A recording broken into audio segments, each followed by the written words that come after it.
We are live. You're watching the Merged Marketing Podcast. You're listening to the Merged Marketing Podcast. This is episode 187. Today, we're talking about self-funding your startup versus VC investment. And right there with me today is Dan Roberge. He's living actually residing in Beamsville, close to us here in Guelph, which is nice to see. A fellow Ontario entrepreneur, which is awesome. Dan, welcome to the show. Thank you for having me. Definitely. So, Dan, maybe you can start us off, kick us off by telling us a bit of your background that got you to where you are today.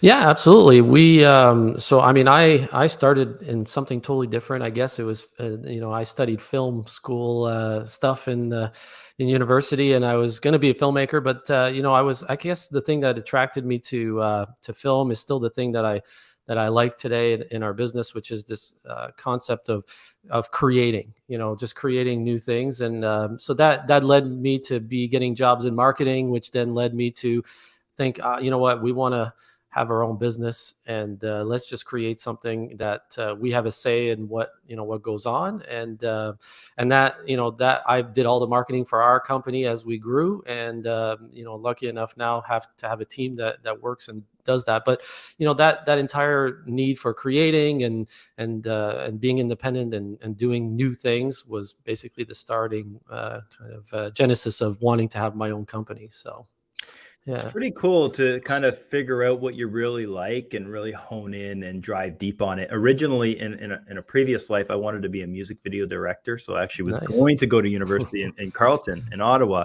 to study film studies, but went a different path and went the sports path at one point. But it all came back full circle because obviously, as a part of a marketing agency, video is super important. So that's awesome. So when did you have that epiphany to decide that this is the direction you want to go? Yeah, I mean, it's a good thing you didn't do music videos in a sense, because that's kind of not really happening anymore. But MTV's gone, but or much music. I mean, for us, I think that I say us because my wife and I started the company together. But for me specifically, I just always had a desire to do my own business. I right out of film school, I started a wedding video company. And again, my wife was with me helping out, and we were, every Saturday going doing weddings and editing them. That was back in the day where we were editing on tape. It wasn't even digital, so it was quite a elaborate process to do. But I quickly got tired of the bridezillas and so on, so it kind of moved into a different type of business where I started a small advertising company, and everything always kind of led to just me wanting to be on my own. But it was tough to make a living and sustain, as you're starting out. So I eventually went the corporate route and got a job with an insurance company and was in marketing. But that desire to have my own business was always there. And I think that I think I saw that from probably my dad had that in his life for as long as he was working. So I think I just kind of was always drawn to that type of setup, and where you're getting the benefit of the work that you put in. And I think that was always the utilitarian side of me. Is I needed to see some results. Sometimes when you work for a big company, you don't really see the outcome. You don't always see where that's going to lead. Whereas this is direct impact on what you do, impacts directly on the success you have. Right. So. Definitely. And that's a great segue to my next question, which is talking about self-funding your startup versus VC investment. Now, in your case, was it self-funded or VC investment? So we were self-funded. The first thing, I think our first mission statement when we started was something like freedom from what used to be, or something like that, very generic. But the concept was that we just wanted freedom, right? We didn't want to have to work for anybody else and have our vision be motivated by somebody else's interest, which was money, obviously. And so it was quite a challenge. I mean, and I'm happy to kind of explore that a little bit, because the concept of funding your own business, it seems like, oh, well, I'm going to have full independence. But at the same time, you reach certain milestones where you have to cross those barriers to make a decision as whether or not you're going to keep going, because it's not always as simple as just, I can just support myself and on, because you actually have business needs that need to be addressed. And if you don't address them, if you don't take that chance, your business could retract back into not growing ever. And so those are very difficult decisions you can make either way. And I think the path that you choose depends on what your ultimate goal was. And for us, it was freedom, right? And that was our goal. So let's talk about some of those. Obviously, the pro is being freedom, but what are some of the cons of being self-funded?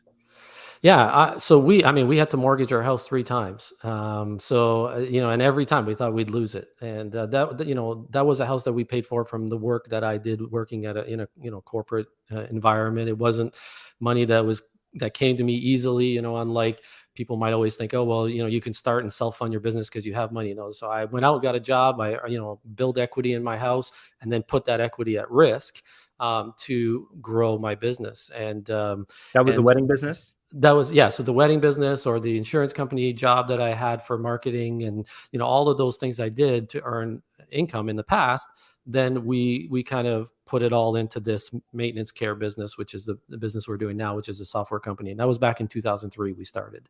And so we've been doing that since 2003. The corporation is 2006, but we didn't get a sale for the first 5 to 6 years. That's how tough the business was for us back then. And we just kept with it. But every time, it was hard. The cash flow is so difficult. And until you become cash flow positive, on income, organic income that your business is bringing in, you're really risking everything that you're putting into it. And you're competing. That's the other part that gets forgotten. You're competing with other software that if you don't really grow fast enough, those other software companies are going to invest that money because they've got VC investors, let's say, and so they're going to swallow up the marketplace, and you'll never have a chance, right? And especially in this industry that we were in, early on, it was maintenance software. That's what maintenance care is, and so that software wasn't really, the adoption rate of maintenance people using computers wasn't there yet. So, which explains why we didn't get a sale the first 4 or 5 years, but among other things. But then once people started to adopt to the idea that maintenance people need computers too, everybody was jumping on that marketplace. So we had to be ready. And luckily at that point we already had our footing. But that's definitely a negative. You risk everything, and you have to be very well aware of that, and you could lose it all. Yeah, definitely. And I think the big challenge, especially, and you just hit on some very important points there, is dealing with the big dogs that have the big budgets to invest into marketing. And so when you are self-funded, you need to obviously spend your budget in the right places. So when it comes down to marketing, how much were you spending on the marketing side of it to grow your business? Yeah, that's really interesting. What we were doing, because we're a software as a service, so it's a monthly membership that people pay us. So let's say they paid $100 a month, and they would, stay with us. So we would look ahead, because we're not making money off the customer the first year. It's, we're making $1,200 off the customer. Our acquisition cost for that customer was way higher than that. So we needed the customer to stay 2, 3 years for us to start to make money. And if you think about software as a service in 2003, 2006, there was no such thing hardly. Like Salesforce was starting out, and that was one of the only ones that was doing it. But everybody else was, you bought a CD, and that's, you installed it and that's it. So the concept of software as a service, we had to convince them on that idea. But once they were a customer, what we would do on our marketing spend, is we would say, okay, we anticipate getting, let's say, in the early years, like $60,000 worth of new business for the year. So let's spend that 60,000 before we even have it. And let's hope that we get to that point where we can, achieve that. So we were always spending ahead of time. And then that grew, because now we wanted to grow by 100,000. Then we wanted to grow by 200,000. So we were putting more and more money in, seeing the market grow, and us putting more and more money in, every time more of a risk, like I said, remortgaging our houses and such. So, I mean, the funding of it was all about the hope and the kind of the focus on customer acquisition. And that's where we put all our money. And we weren't paying ourselves, we were just trying to live as frugally as we could. So now the hiring process, and this has always been kind of a debate in our own business. It's like, do you hire when there's a need? Do you hire in advance of the need? So I think for us, that's changed through the years. Initially, we only hired when we had the need. And we have three partners in our companies. It was myself who did sales and marketing, my wife did operations and finance, and we had a third partner who did developing. So we were lucky that those core jobs that we needed within our business ownership group were taken care of, and we were willing to put in the time. So if you don't have that, if you don't have those core groups and you need to hire, then yeah, that's where you're going to focus early on. Now, as time has gone on, now we're anticipating more, and we're also looking at obviously cost of replacing employees. Just in, let's say, a salesperson, you're going to see that person's productivity increase through time. Let's say it takes 2 to 3 months Mm. for that person to start getting sales.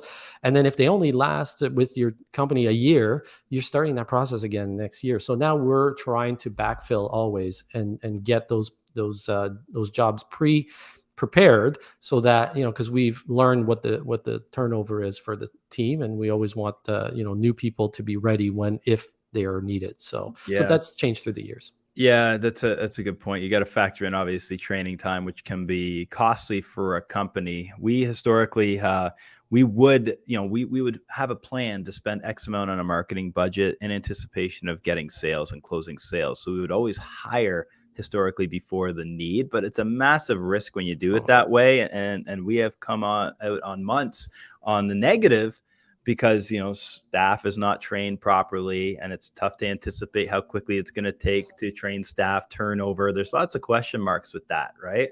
absolutely. And the thing is a marketing company relies on people more than, let's say, our software, because it's kind of self-running. And yeah, we need support and sales, but the software just runs by itself. Mm. My developer would probably disagree with me on that side, but basically it just runs. Whereas on a marketing team, you need the minds and the skills of people, right? So you need to pre-train them, pre-anticipate those changes, and it is quite a risk. So that's where we are now too. Like, we are doing that type of process for hiring ahead of time. And I think it's when you really look at the investment over the course of time, it's less expensive than just hiring when you wait for somebody, but then you have downtime and such. Where are you investing your marketing budget now in 2023? Where a lot of your marketing budget? Which areas? Which platforms? Where are you spending it? Yeah, so we were early adopters of HubSpot back in 2005, six or so.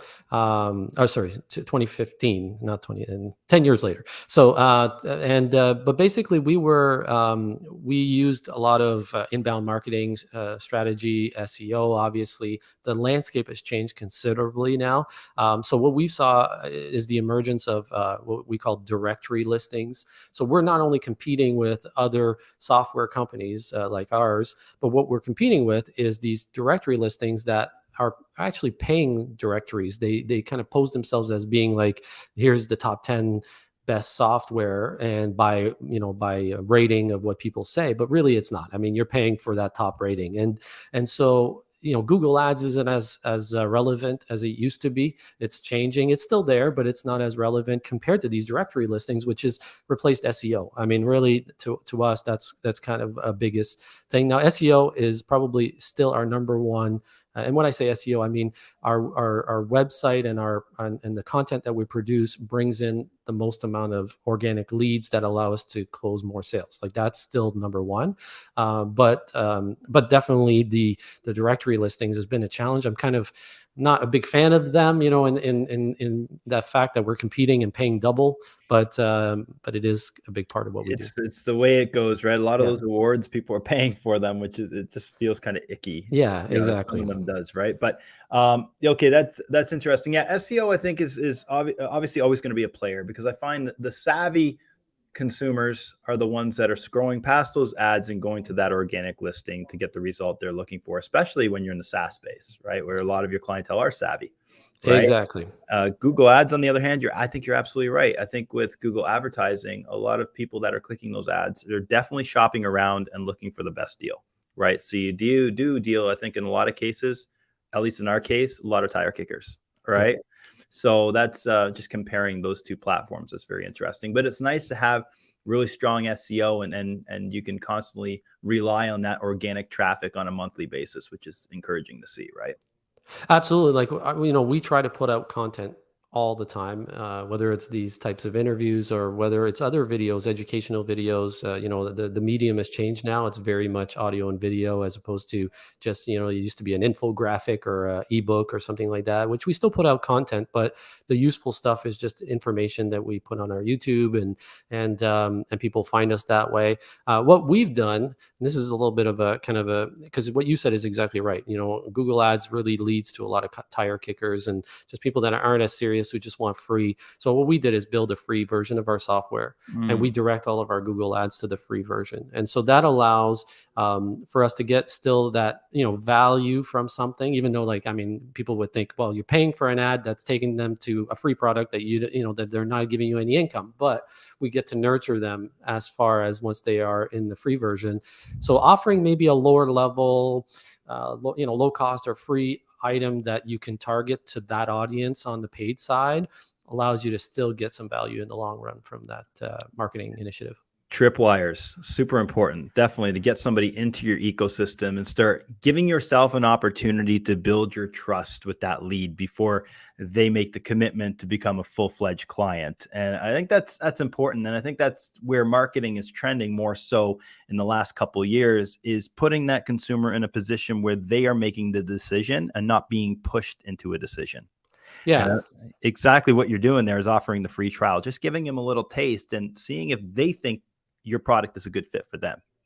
Yeah, somebody once said to me, you don't want to be the guy at the party who's just always talking about themselves, right? And so you want to offer, you want to listen, you want to offer stuff that they find valuable, and then they'll be glad to listen to you and kind of take on whatever you have. So I think that that's definitely the strategy, and I think it works. I think people don't want to be sold to like a used car sales person now. They don't want to be able to like, oh well, just buy this and try to be tricked into something. We have no long-term contracts on our software, and like I said, we make money if they last more than 1 year. So it really is important that we nurture them, they get to know us, and they start to trust us, and then we're able to sell them something that they're going to stay with long term. So awesome. We started this conversation talking about startup versus VC investment, right? Let's circle back to that for a second, Dan, and talk a bit about VC investment. Do you tell us a bit about your experience with VC investment? well, I mean, I get like maybe 10 to 20 requests per day on VC investments who want to invest in our company. I think we're one of the only few left that are still owned at this size of a company, that are still owned privately. So I think we're a pretty desirable target for a lot of people, especially in Canada. We are the number one maintenance software for the senior care industry, for example, which is a big industry, and so it's really a really good investment for venture capitalists. So what they're looking to do in essence is they're trying to invest in your company, but also have probably a short-term exit plan out of your company. And sometimes it's a bit longer depending on the investor, but what they're wanting to do is market your company so that you get to a point where they can get another investor to come in and pay sometimes 10 times more than they paid you originally. So what they're, and every formula is different, but ultimately you're not really, as a business owner, what you're using is the capital to market your company and to grow your company. You're not going to be pocketing this money and going to buy a car. You're going to be using that money to make the company look more desirable. And usually the value proposition for the business owner is that once we do get that second investor to come in and pay 10 times more, you're going to get a bigger chunk of that back end deal later on. So it's important to understand that you're not, people that go, I want to go get an investor and then I've made it. It's actually just the beginning, right? And then that also lends itself to where those, depending on the investor, the business, financial partner that you choose. Some are more hands-on. Some are they have so many portfolios they don't really care. They just want to kind of maintain. Those are good if you want to maintain your independence. But the more personalized ones, they're gonna be involved. They might even be the president and displace you and say, we want to run this company, and you're just going to be a consultant. So those are things you have to consider. Ultimately, they want your passion, because you're the one who created the company. You've got that expertise and the passion. They want to keep you, but ultimately their goal is to repackage you and sell you again. So I've seen companies go through like 5, 6 rounds. And the first time they get 6 million, the second time they get 20 million, and then they get 80 million. And the next investor just sees a plan to repackage and resell. And but the original business owner by the end might own 1%. Who knows how far down that goes. But it's not that they're not going to make money. It's just that it's a different goal in the end, right? And our goal was, like I said, freedom. So we wanted to grow and make decisions that affected our customers, and not so much just the money that came in, right? What do you find are some of the big opportunities that those initial investors see when they look at your company? Like, they're looking at it and being like, okay, the P&L is not looking great, but I do see some glaring opportunities here. What are those opportunities? I would think market advantage. So what market are you in? What kind of customer base do you have already? The talent of your company. So the people that are there, it's hard to find people. So they're buying the people as well. People often think, well, we'll get an investor and they'll fire everybody. That can happen if you have a merger and there's already a company like yours in the portfolio, and they already have talented people, but they're also going to keep the talented people on your team, right? And so typically those are the things they're buying. Their market advantage and talent. And the market advantage is a big one, because they probably have peripheral products that they can cross sell. So, and there's also a bunch of tax advantages for them to buy software companies in general. Like for us, it's software, because the IP, which is the technology itself, is 100% tax deductible that you're purchasing. So if the value is in the software itself, they get more tax deductions that way. But also just the idea that they're in a marketplace and now they can sell this other product to that same marketplace. You're buying that. That's like a marketing. That's a marketing way for them to sell another product. Brilliant. Okay, one last question about this topic. And is there any tips you can give in terms of a small business or a business startup negotiating with VCs? Like, how does that whole process look, and what kind of advice can you give to entrepreneurs that are having those conversations? Yeah, I mean, I think you got to be prepared to share everything, and that's something mentally you have to go into first. And a lot of times I see these early negotiations where we've got this technology and we don't want to tell you exactly what it is, and like they're very protected. But that investor is not interested of stealing your idea. That's not what business they're in. I mean, obviously you get a reputable company, and just get somebody who just happened to to meet in the street, but you get somebody, a reputable company. They're not interested in replicating your product. They're interested in you and your team and the concept of your company. And so be prepared to share everything, but do it in a strategic way. Like I would always maintain that you have whatever you think is the value of your company. It's probably 10 times more than it is for them, but they'll never let on to that. And I we watch Shark Tank or all these shows where they go, well, your valuation is not good enough, and so on. Well, they're negotiating from that position, and they have all the power, and they can say whatever they want. But the reality is, no matter what logic they apply to diminishing the value of your company, they're still talking to you. So ultimately, I would maintain what you think is the value, because they're going to, like I said, repackage this up and make twice as much anyways, or find another way to make money off of you. They've got very creative ways. So, so don't take that, don't take their advice, stay steady in your perception of what your value is. And I think that's probably the best thing to do ongoing. Awesome. Dan, this has been great. If our audience has any questions for you, or they want to learn more about maintenance care, how can they go about that? Yeah, I mean, you can do info@maintenancecare.com, and call us anytime. Maintenancecare.com, and our YouTube channel is the best place to get information. And yeah, I mean, any of our team is available all the time. They can call us. They can go on our website, fill out a form or a question, a request for information, and we'll get in touch with you. Dan, you on the socials at all? Absolutely, yeah. So we have, I'm on LinkedIn, and anybody can also connect with me on LinkedIn, Dan Roberge, and then also on Twitter under Maintenance Care. And so yeah, and Facebook obviously under Maintenance Care as well. Awesome. Dan, we end every episode with the same question. That question is this: if you can choose one person, dead or alive, to represent Maintenance Care, who would it be and why? All right. Well, why not go with the top person right now, Elon Musk. I mean, that's why, obviously that's the easy answer. Mm, It's not, but here's a funny story about that. I was asked this question about maybe 10 years ago, and I said Elon Musk back then. So I'm okay. consistent even before he was at the top of his game here. So it was right Funny you when, could buy in back then, yeah, right? that's right. Probably much more affordable back then than it That's would be right. now, right? Awesome. Dan, thanks for your time. Excellent. Thank you. Good talking to you.